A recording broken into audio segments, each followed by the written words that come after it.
on our latest Q&A with Juanita Dickson. Juanita is the president and CFO of the Gusto Group of Restaurants. She joined the company in 2014 and was integral in really taking the organization from a local restaurant operator to a global one.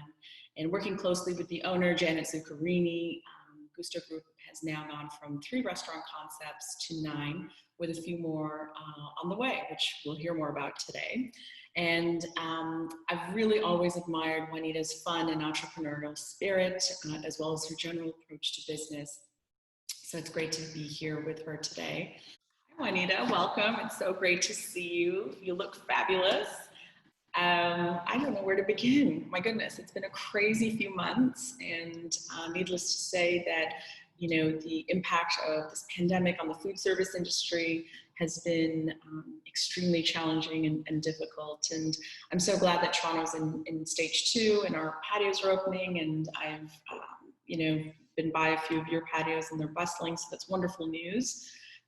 Today we really wanted to chat with you about, you know, how you have adapted your business model to this new normal as it relates to, you know, price and product, service and people, and also get a few leadership nuggets from you along the way. So thanks. It's lovely to have you here. It's hard to believe that, you know, almost 4 months has gone by since all of this has come down, and we're surviving. Like, the restaurant business and industry as a whole was brought to its knees through this, as many industries. And, you know, we're not unique in that sense, because it's not just one industry or one city, or it's like the entire globe going through this, but brought to our knees. So we've, yes, challenging time to say the least, but time to kind of step up and innovate and reinvent and renegotiate and recreate every single aspect of our business, right?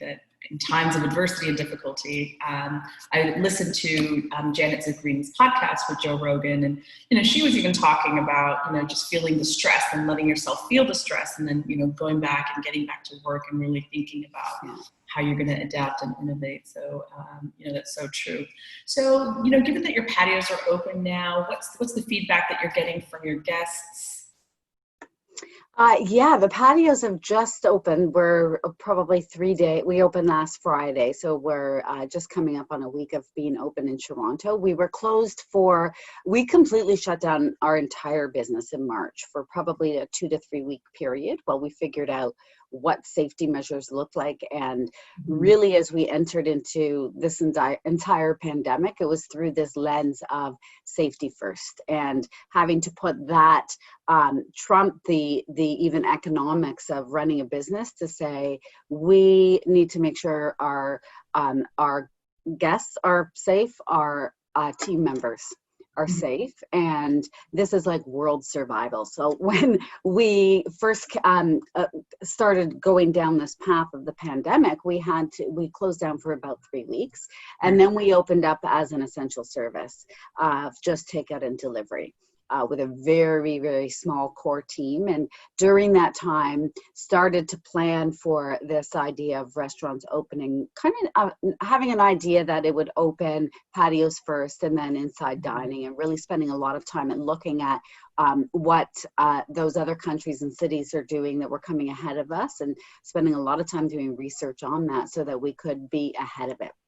And to me, like, as we built this plan, the guest comfort almost comes second to our team members' comfort. So if you're dining in one of our restaurants and your server is nervous and uncomfortable and thinks that they're there putting their life at risk, you as a guest are not going to feel comfortable, right? So that's where we kind of focused a lot of our processes and training, and to make sure that we were getting all of that stuff in place. So far the feedback has been good. Like, our consumers and guests are feeling like we are putting we're not taking this lightly, and we are doing everything that we can to make sure that we're keeping people safe and surviving and living, because we're going to have to live with this virus for quite a while, and so putting those systems in place really makes a big difference. I'm also really excited to check out Gusto 501 because I know that that had literally just opened in February. Oh my gosh, we were open. That project was almost 5 years in the making.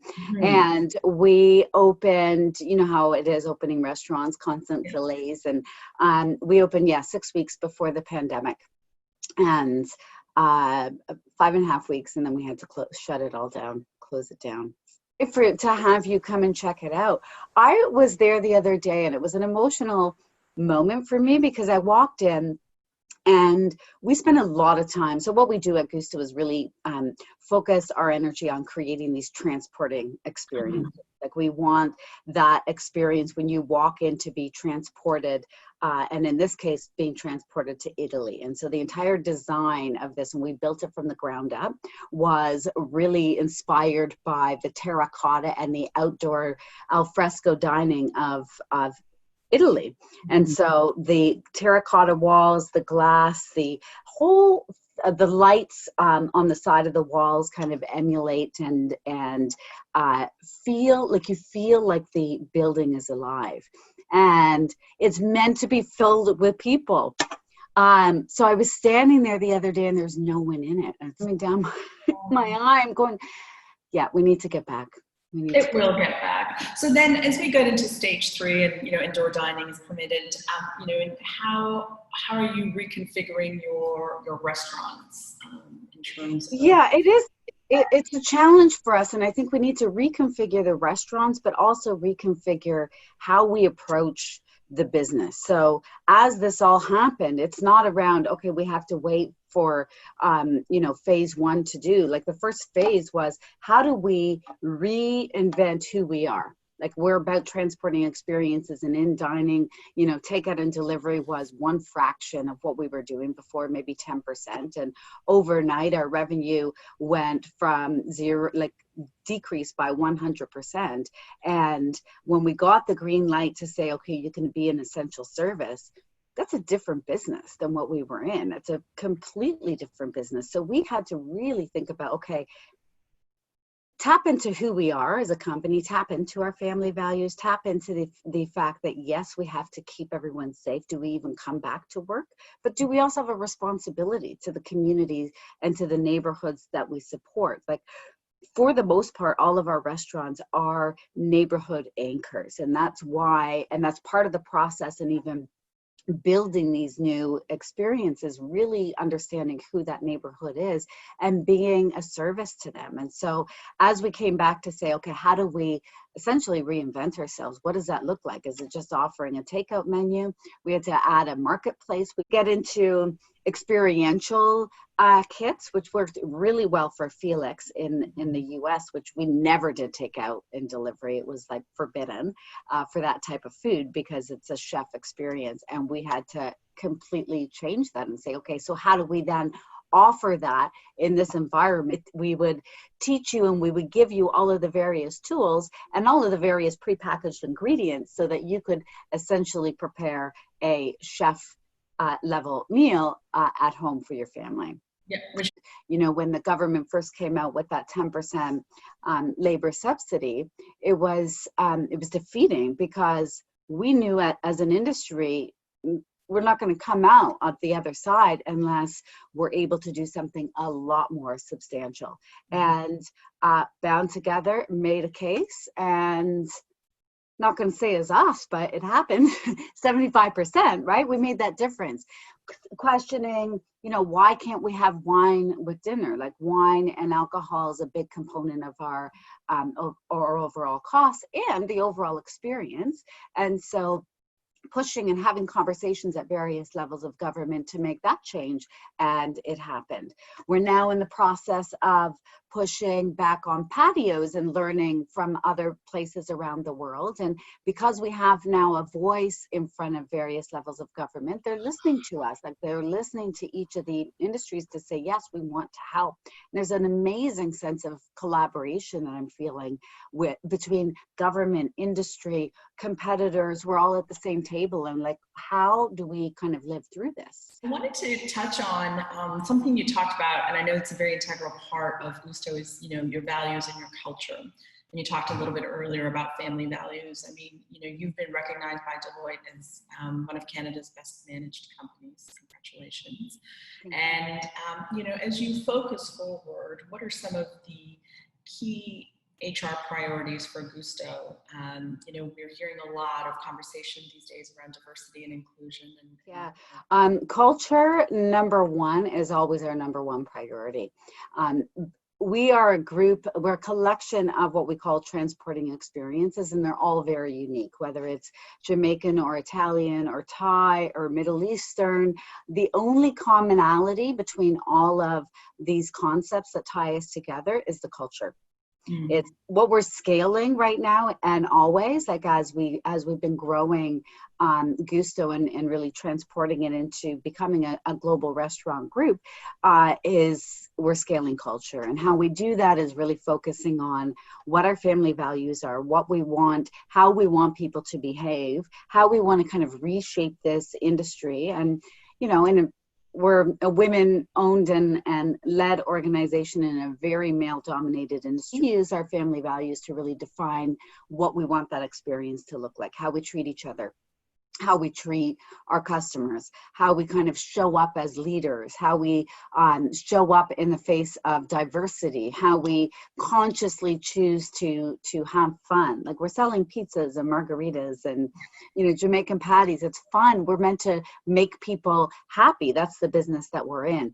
And so putting so much effort and kind of twisting what the industry has typically invested their money in, we've invested it in essentially culture, and really defining and educating people on how to actually really embrace those behaviors. When someone comes into our business as a team member, they are an extension of that brand, and they in order to be that extension of the brand, they really need to kind of embrace those values. So that continues to be the culture. And as we've gone through this pandemic, there's nothing more effective in testing what is your value system other than a global pandemic. It was like, oh my gosh, okay, so what are we going to do, and how do we actually change and evolve through this? And it was traumatizing because our family is everything. Like, our team members, we had to let them go. Like, within a day, we let every single one of our employees go, even though they're, I get goosebumps even just saying that, because it was heartbreaking. But the values kind of led us to then say, how are we going to be entrepreneurial? How are we going to treat people like family and do this respectfully, knowing that we're doing this so that we all have a business to come back to on the other side? How do we make sure that we're communicating with them and keeping them, it's a time of uncertainty, and we had a role to play in really kind of driving that. The leadership, the community aspect, like, we really looked at all of those values to say, okay, how are we going to lead our company and even the industry through this global pandemic? And then, of course, if one global pandemic isn't enough, like in the midst of all of this, we then layer on what I would call a second global crisis with Black Lives Matter right in the middle of it, where all of a sudden, who would have thought the global pandemic has to take a back seat because we now need to deal with this whole idea of culture and diversity and systemic racism and be part of the solution.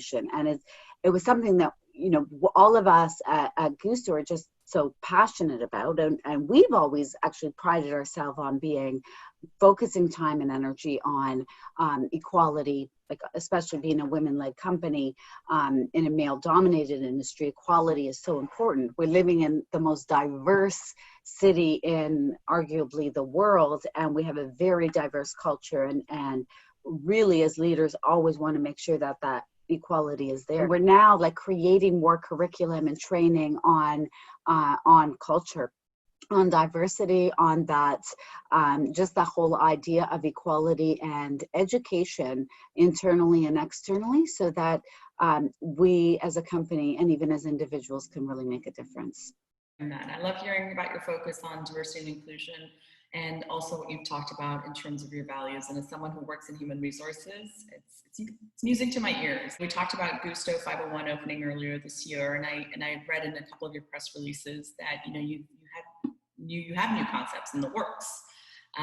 So given where we are, how have your plans for future concepts been impacted? Is that still on the trajectory? Have you had to even adjust any of those business models? Yeah, we've had to adjust them all. So we were in rapid expansion mode, and we were doing it through the growth and expansion of and the success of the established restaurants. So even over the last 5 years, we've gone from 3 to 9 concepts. So we doubled and then doubled again, and essentially tripled in size in a 5-year period. Over the next 1 year, we were adding 5 new restaurants. So 501, Gusto 501 was the first one, which opened up 6 weeks before the pandemic hit. And we had another 4 in the works, 2 in Toronto and 2 in Los Angeles.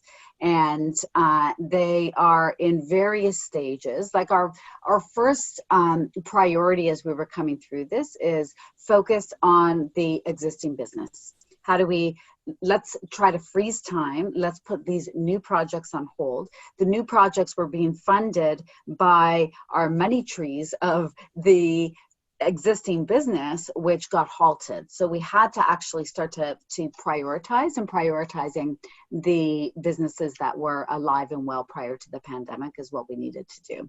And then it was a matter of just renegotiating and re-looking at every concept to say, do we put it on hold? Do we shut it down?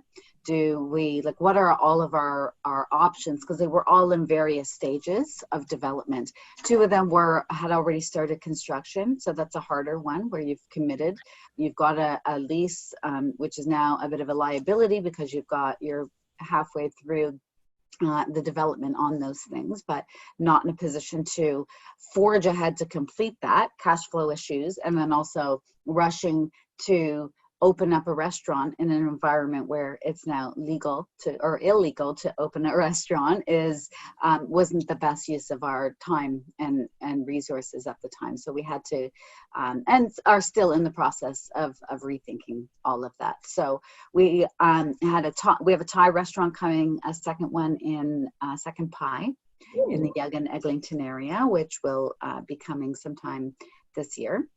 And we were opening a Middle Eastern restaurant on Ossington with Chef Stuart Cameron. And then the 2 concepts in California are in various stages of just being put on hold. One of them was a Tuscan Grill concept in Beverly Hills.